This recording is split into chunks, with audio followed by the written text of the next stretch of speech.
I get to lead a team of fantastic and brilliant concept artists, and our role is to create the characters that you see in the game. That's everything from the main hero cast you see to the creatures, the gods, and monsters that you come across.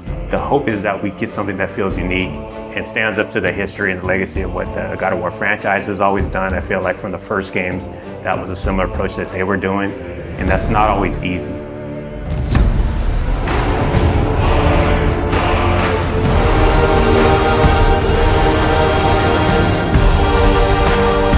My name is Raf Grassetti. I'm the art director for God of War Ragnarök.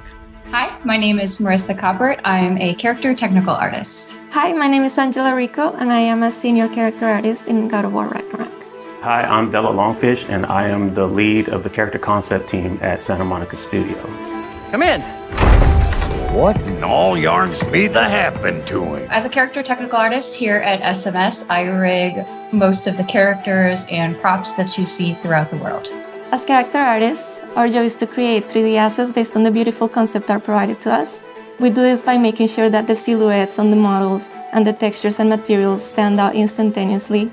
So when you see our characters on the screen, we want you to almost like them immediately or have a connection to them to some extent before even interacting with them. As art director, I get the chance to collaborate with all the departments in the studio, from narrative to viz dev, because we want to make sure the factions feel correct, all the races belong to where they're supposed to be, like all the realms have very specific characteristics about them to make sure it all fits within the God of War universe. Sorry, one more thing.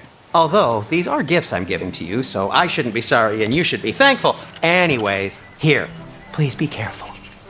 In the God of War 2018, we saw Brock and Sindri, and that was the tip of the iceberg of the Huldra. And in God of War Ragnarok, we actually get to go and visit Svartalfheim, where they're from, and a great part of that too is we want to make sure that we expand the cast. You know, we've just seen a little bit of what was represented, and that was something that we hadn't seen.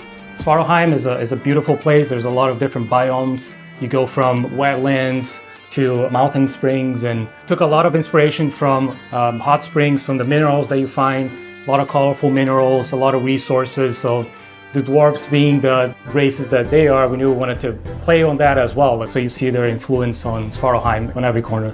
It's a realm where you're going to find a lot of other environments. There's quarries. It's a very industrial city. It's very organized, and you can see all the dwarves putting all the work into creating this great city where they live in. Knowing that they're blacksmiths, that was kind of reflected within their clothing, and you see that within the houses and every inch. We want to make sure that both the environments and characters had a cohesiveness that felt like every inch of it felt like it went together and was designed specifically by them. And again, that's something that we haven't seen in some of the other realms and is unique to these characters and their location. And the hope, it all goes together and creates a feeling within a realm that you're excited to see, feels unique, and really creates that sense of wonder where you want to go back.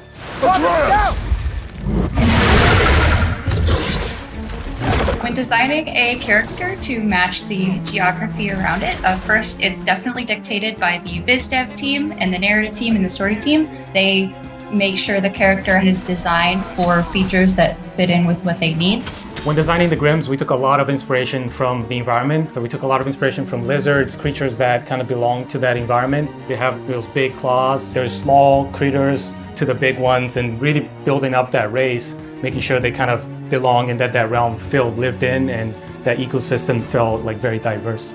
Making sure that it feels natural and believable is a big part that goes into the design elements. So our artist, Stephen Oakley, pulled a lot from the environment concepts that Luke Berliner and his team were doing and pulled a lot of those into actually the skin texture, even the bulk and volumes that you see in the characters. So it really does feel like not only do they belong in there, but you're able to see them and they stand out for the combat experiences with the character.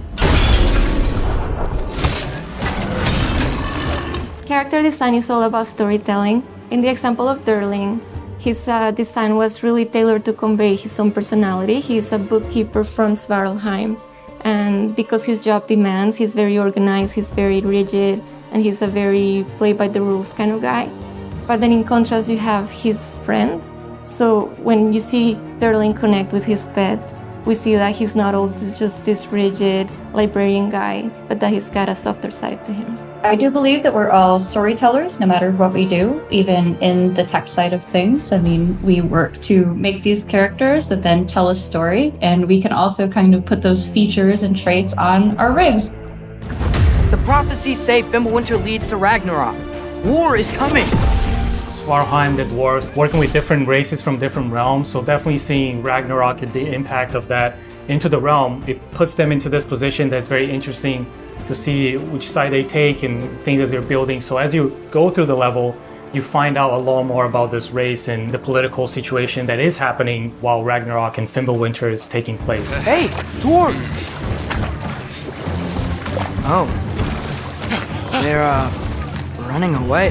One thing that our hope is with the cast of characters within every realm is not that it's just enemies there to kill you. We want to feel believable and that there's a wide world out there, but we want to kind of plant these seeds within any cast of the realm that there's more outside of what you're playing, and we want the fans to feel like they can go back and really visit those areas and want to go explore. If the geysers and smell here are worse because of Fimbulwinter, maybe the earthquakes are too? Aye. Going into Svartheim, I'm really excited for players to experience all the new races that lived in that realm, how they play very different from anything we had before. There's wildlife, it's something that kind of goes unnoticed, but we took a lot of effort to make the realm feel believable.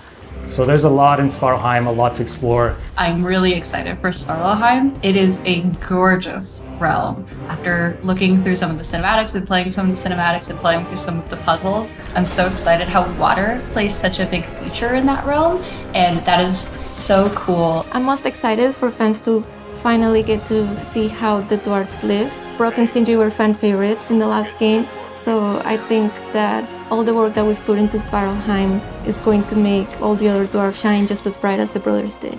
The best part I have is turning on the YouTube and seeing all these call-outs and all the attention to detail that the fans pick up on. That's one thing that we keep in mind when we're designing characters, to make sure we do right by the fans. And knowing that all the work we put in will be seen and appreciated, that's not always the case, but our fans just get every little nook and cranny on that.